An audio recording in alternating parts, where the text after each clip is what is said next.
আজকে আমরা বেরিয়ে পড়লাম একটু ঘুরু করতে। আমি মোনার মা, তোমাদের দেখাবো তুই, তোমরা কিন্তু ভয় পেও না। তোমরা করে আর কি হবে, সারা রাস্তা তো বমি করতেই গেল। আমরা প্রথমে গেছিলাম শিশু হাসপাতালে মোনার ডাক্তার দেখাতে, তারপরে ওখান থেকে বেরিয়ে গেলাম এই যে চিড়িয়াখানা দেখতেই পাচ্ছ তোমরা।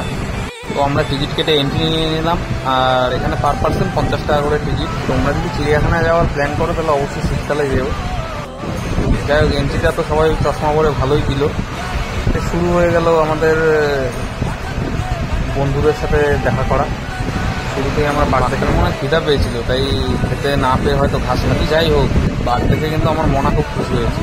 সাততালি দেখতে কি সুন্দর। ওর একে একে আমরা অনেক পশু পাখি দেখলাম।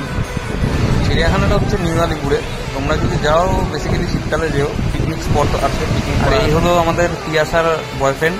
তো তিয়াসা দেখে তো খুব খুশি হচ্ছিল। গরম যা পড়েছিল, গরমে তো সবার অবস্থা খারাপ, তাই আমরা বেরিয়ে পড়লাম তাড়াতাড়ি লাঞ্চের জন্য। লাঞ্চ করতে আমরা পৌঁছে গেলাম বালিগঞ্জে। দেখতেই পাচ্ছি, তাহলে আমরা বিরিয়ানি খাই আর তোমরা সাথে দেবো এইভাবেই।